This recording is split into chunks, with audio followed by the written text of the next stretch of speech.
मैं आपको बयान नहीं कर सकती। एक माँ ही समझती माँ का दर्द क्या होता है, 9 महीने पेट में रखती।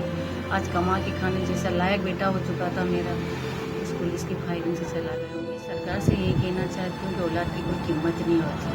करोड़ों या अरबों या खरबों में औलाद होती है। पैसा देके अगर कोई औलाद खरीदे तो पैदा कर करके ऐसे मरवा दो रोज।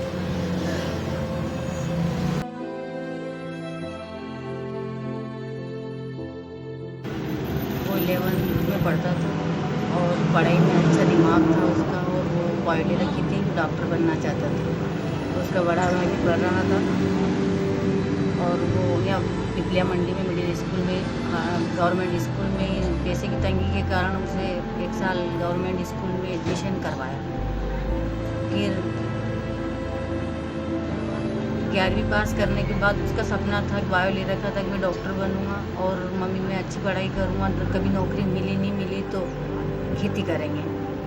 तो खेती में भी बहुत ध्यान था उसका। उसने पाइपलाइन भी डलवाई, कुएं का गहरीकरण का ठेका भी दे रखा था, जो उसके पापा ने अभी 4.5 लाख रुपये लगे और उसकी जो इच्छा थी वो पूरी करी। भैया जब गोली लगी किसान आंदोलन में वो देखने गया था, तो मासूम 17 साल का बेटा था, वो समझता नहीं था कि किसान आंदोलन होता क्या है। थोड़ा तो तेज। वो तो देखने गया था, पर जब सरकार ने ना तो कोई आंसू गैस के गोले छोड़े, ना उनकी, वो तो एक किसान था और उनकी मांगे जायज़ थी। क्या किसान अपना हक भी नहीं मांग सकता? किसान तो अपने हक के लिए लड़ता है। किसान को उसकी फसल का वाजिब दाम नहीं मिल रहा था। 3 साल 2 साल से वो भी खेती करता था, उसके पापा की मानसिक संतुलन बहुत बिगड़ा हुआ था, तो सारा काम वही देखता था, इसलिए बच्चों के साथ वो भी देखने चला गया। उसके बाद ना तो आंसू गैस के गोले छोड़े, ना लाठीचार्ज किया और सीधी फायरिंग कर दी। एक में उसको 2 गोली लगी थी। ना तो शासन प्रशासन ने ध्यान दिया और हॉस्पिटल में ना तो उसको ऑक्सीजन लगाया, ना गोली निकाली, मंसूर से सीधा रेफर इंदौर के लिए कर दिया। जावरा के करीब 5 किलोमीटर जाते जाते उसने दम तोड़ दिया। भैया मुझे तो पता ही नहीं चला, मुझे तो उसके आने के 2 दिन बाद पता चला कि उसने जावरा में जाने के बाद दम तोड़ा। मुझे तो यहाँ किसी ने बताया, शाम को सुबह 7 बजे पता चला कि अभिषेक को गोली लगी। तो मैं समझी कि पुलिस तो रबर की गोली मारती है। हमने कभी नहीं देखा कि पुलिस ने किसानों पे गोली चले। जय जवान जय किसान। किसान का बेटा भाई होता है जवान। तो मैं कभी सोच नहीं सकती हूँ कि कभी कोई जवान किसान को मार सकता है। तो जब सवेरे 7 बजे मेरी बहन की लड़की आई, गरिमा पाटीदार, जो सेलाना में CM हुए, तो हम यहाँ बैठे थे घर में। तो अब वो जब गाड़ी से 7 बजे उतर गई तब पता चला। उसको बोला मासी, तो मैंने सोचा कि ये क्यों आई, उनका क्या हुआ गुड़िया, तो कि कैसे हो मासी, इनका ठीक हूँ। इनका अभिषेक कैसा है बेटा, तो वो बोले कि मम्मी के साथ आ रहा था। मुझे पता चला कि 7 बजे डॉक्टर बच्चे को छोड़ती नहीं है, कुछ न कुछ हुआ होगा, तभी ये उससे पहले आ गई और बोल रही थी मम्मी के साथ भैया आ रहा। मुझे तब पता चला।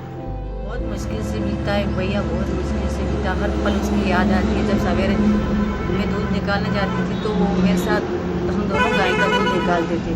तो मैं बोल के जाती, बेटा मैं बाड़े में जा रही। बोले मम्मी चलो मैं आ रहा हूँ। मैं गाय को इधर उधर बांधती थी, बाड़े में आ जाते, हम दोनों दूध निकाल के साथ में बैठ के चाय पीते थे और फिर सब काम खाना बनाते तो साथ में बैठ के खाते थे। उस दिन वो गया, जिस दिन भी 11:30 बजे उसने, उसके पापा ने, हमने यहीं पे बैठ के खाना खाया और बोल के गया मम्मी 1 घंटे में वापस आ जाओ। CM सर बोलते हैं कि मैं किसान का बेटा हूँ, मुझे नहीं लगता है कि वो किसान का बेटा है। अगर किसान का बेटा होता तो वो किसान का दर्द समझता। आज किसान के पास माल पड़े हैं घर में, मगर उसके वाजिब दाम न मिलने के कारण किसान इतना दुखी है कि वो सोसाइटी तक नहीं बढ़ सकता और आए दिन आत्महत्या कर रहा है। तो अब तो सरकार को जाग जाना चाहिए। सरकार तो मुझे लगता है सोई हुई है, पर किसान सारे जाग चुके हैं। मैं तो सरकार से यही कहना चाहती हूँ, मैंने बेटा खोया है, अब और किसी किसान का बेटा किसी गोली से ना मारा जाए। किसी माँ को एक बेटे से इस तरह, एक माँ से बेटा इस तरह ना छीन लिया जाए। सरकार से हाथ जोड़ के यही अपील करती हूँ कि किसानों का वाजिब दाम दे, और किसान का बेटा किसान ही होता है। जब किसान जिंदा रहेगा तो सरकार जिंदी रहेगी। किसान अगर अन्न कमाना बंद कर देगी तो सरकार, इंसान खाएगा क्या? ये तो मुझे नहीं मालूम था। हम बूढ़ा में गए थे परसों रोज शाम को, किसान सभा का आयोजन रखा था श्रद्धांजलि का। तो वो पंजाब से, हरियाणा से, सब तरफ से किसान इकट्ठे हुए थे। उन्होंने हमें भी इनवाइट किया था। उसके पापा और हम दोनों भी बूढ़ा गए थे।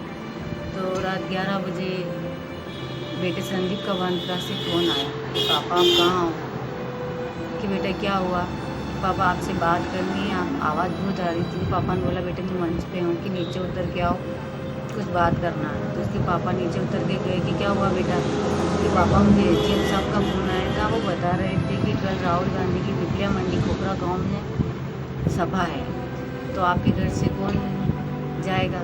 तो संदीप ने बताया कि मम्मी पापा जाएंगे। तो एटीएम साहब ने उनसे बोला कि मम्मी पापा को मना कर देना कि वो राहुल गांधी की सभा में न जाए। मैं एटीएम साहब से पूछना चाहती हूँ कि बेटा मेरा गवर्नमेंट सरकारी सर्विस करता है, वो चाहे तो उन्हें रोक सकते हैं। पहली बात तो उन्हें भी क्यों रोकेगा, उनका भाई है, वो छोटा भाई है, शहीद हुआ है, वो भी चाहता है कि उसके भाई के लिए कोई श्रद्धांजलि देने अपने गांव या अपने घर आया तो उसका भी कुछ कर्तव्य बनता है, बड़ा भाई बाप समान होता है। तो मैं समझती हूँ कि उन्हें ऐसा नहीं करना चाहिए। बस मैं तो सरकार से यही कहना चाहती हूँ कि नवयुवक किसान के बेटे को कुछ रोज़गार दे और उनको किसानों को वाजिब दाम दें उनकी फसल का। जो वो बड़े बड़े लोग गाड़ियों में घूमते हैं, बड़े बड़े कॉलेज स्कूल में पढ़ते हैं, किसान भी चाहता है कि अपना बेटा भी गाड़ी में घूमे, अच्छा पढ़े, अच्छा लिखे, अच्छा कोई डॉक्टर बने, इंजीनियर बने, ताकि वो भी सुकून की ज़िंदगी जिए।